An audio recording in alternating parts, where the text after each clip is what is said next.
मगर यहां पर कम से कम 50 लोग ऐसे होंगे जिनकी बेटियों पे मोबाइल हो, कम से कम कुंवारी बेटियों पे मोबाइल की बात कर रहा हूं। तुम यार प्यारो ईमानदारी से बताओ, किसकी बेटी ऐसी है जिसे मोबाइल की जरूरत है? वो कहां बात करेगी? उसकी फैक्ट्री चल रही है, उसका कारखाना चल रहा है, उसकी बसें चल रही हैं, उसके ट्रक चल रहे हैं, उसकी ट्रेनें चल रही हैं, हवाई जहाज उड़ रहे हैं।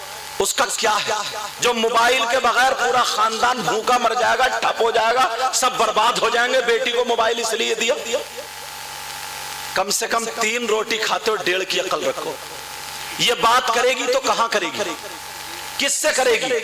कौन सा ऐसा रिश्तेदार है जो जवान बेटी को मोबाइल दे दिया? क्या जरूरत है इसे मोबाइल की? यूट्यूब खोलेगी तो सबसे पहले वो गंदे गंदे फोटो होते, वही औरतें आधे आधे कपड़े पहन के कपड़ों वालों का एडवर्टाइज कर रही हैं, क्या क्या गंदी गंदी बातें लिखी होती हैं। और ये उम्र ऐसी होती है जो अच्छाई की तरफ कदम कम जाता, बुराई की तरफ ज्यादा। मैं इस बाप से पूछना चाहता हूं, ओ बाप बताओ मोबाइल की क्या जरूरत है?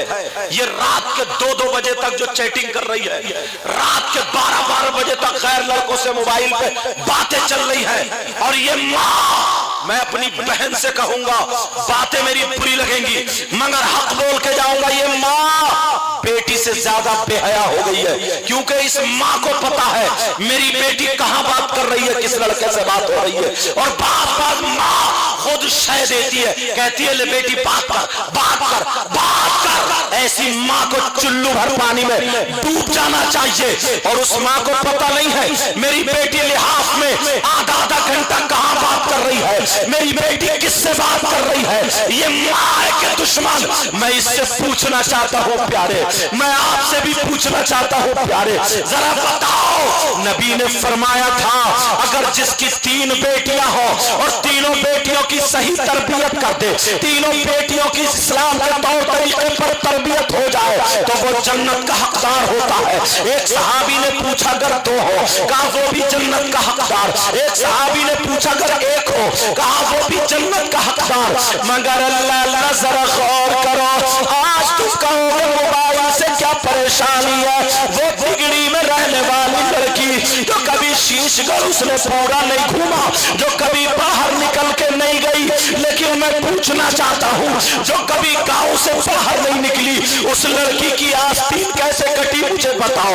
उस लड़की के बाद बंबई का फैशन कहाँ से आया बोलो, उसकी चुटिया खड़ी क्यों हो गई है जरा मुझे बोलो, उसके बाल क्यों लहरा रहे जरा मुझे बोलो, उसका गला नीचे तक क्यों चिर रहा है मुझे बोलो, उसकी आधी पीठ नंगी क्यों है मुझे बोलो। आज बेटी हमारी है मगर खाने का ढंग फिल्मों जैसा है, पहनने का ढंग फिल्मों जैसा है, चलने फिरने का ढंग फिल्मों जैसा है, ओढ़ने का ढंग फिल्मों जैसा है, बोलने का स्टाइल फिल्मों जैसा है, बोलो पूरे तौर तरीके फिल्मों जैसे है कि नहीं है? ये मैं इस बाप की ढंग फातिमा का होता, सोची हमारी बेटी, लेकिन ढंग फातिमा का होता। अगर ऐसी बेटी होती, बाप के घर में होती तो रहमत बनी हुई होती, शौहर के घर में होती तो नेमत होती, और जब मां बनती तो उसके कदमों के नीचे जन्नत होती। लेकिन कहा कल कोई देख लेना, तुम्हारे यहां अगर शादी हो 50 लड़कियां हो, एक भी अल्लाह की बंदी ढंग के कपड़े नहीं पहने होंगे, एक के भी संभल के सर पे दुपट्टा नहीं होगा। आज मैं ये कहता हूं बाप अगर उंगली कट जाए तो तकलीफ होती है, अगर हाथ कट जाए तो तकलीफ होती है, और बेटी जिस्म दिखा रही है, नबी को नाराज कर रही है तो कोई तकलीफ नहीं। और बातें कितनी कितनी बड़ी करते हैं, बातें कैसी करते हैं। इस माँ को नहीं चाहिए था कि अपनी बेटी के सर पे आंचल रखे, इस माँ को नहीं चाहिए था बेटी के कपड़े ढंग के करे, मगर कौन माँ करेगी जो खुद सही होगी।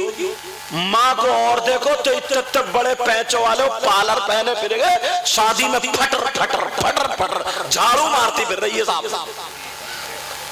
हाँ, अरे कौन बताएगा ये? नबी ने सबसे पहला मदरसा औलाद के लिए मां की गोद बताया। मां की गोद। अगर बाल अपने नहीं रहे ना, छोटी छोटे चुटियां रह गई हैं, तो वो मार्केट से खरीद के लाएगी तब मोटा जूड़ा रखे फिर रही है यहां जैसे प्याल का फूला, और टांग लेगी वो ऊपर दुपट्टा जैसे खुंटी पे टंगा है। अब फिर देखो साहब, अम्मा अलग गिजरा रही है, बेटी अलग गिजरा रही है। शादियों में ये हालात है। पहले के लोग कितने प्यारे थे यार। इन बुजुर्गों से पूछो, बुजुर्गों से पूछो, अगर दो चार आदमी खड़े ना तो ये औरतें छुप छुप के दीवार से चिपट चिपट के जाती थी। और आज शादी में सबसे ऊंची जगह पे खड़े होकर दांत फाड़ती हुई हंसी मजाक करती हूँ, तुम्हें दो चार लड़कियां मिल जाएंगी। ये मैं उन्हीं के माँ बाप से पूछना चाहता हूं, मैं उन्हीं से पूछना चाहता हूं, ये कौन है? अल्लाह फरमाता है, या अय्युहल्लज़ीना आमनू कू अनफुसकुम व अहलीकुम नारा, ए ईमान वालों अपने आप को और अपने घर वालों को जहन्नम की आग से बचाओ। किससे बचाओ बोलो? मसला सुनो, मर्द हैं मर्द, औरतें हैं औरतें। आपके भी सुनने की बात है, मर्दों के चचा ताऊ मामू खालू फूफा भतीजे बीबी माँ बाप ये सारे रिश्तेदार होते हैं। ऐसे ही औरतों के भी होते हैं। औरतों का शौहर माँ बाप चचा ताऊ खालू मामू फूफा ये सारे रिश्तेदार होते हैं। मगर अब पूछो, मर्दों पर सबसे ज्यादा हक किसका है? चचा का, ताऊ का, मामू का, खालू किसका? मैं बताता हूं, सबसे ज्यादा हक उसकी मां और बाप का है। मगर ये बाप जिंदगी भर पालता रहा। अब इसकी शादी हुई तो 2 महीने नहीं गुजरे लेके उड़ गया। 2 महीने नहीं गुजरे अम्मा बाप से अलग। ऐसा भी था एक नौजवान, अंदर बीवी कमरे में, माँ दैलान में बैठी है। शीशगढ़ या कहीं जहां अड्डा करीब होगा वहां से लाया काली पन्नी में 1 किलो सेब और लपेट के इसने सोचा छुपा के ले जाऊं। लपेट के यहाँ चाहे हाथ फटे या बचे, खूब दबा के और सीधा कौन हिलाता हुआ अम्मा से टेढ़ा टेढ़ा टेढ़ा टेढ़ा मुस्कुराता हुआ बीवी के कमरे में जा रहा है। किससे छुपा के? अम्मा से। जिस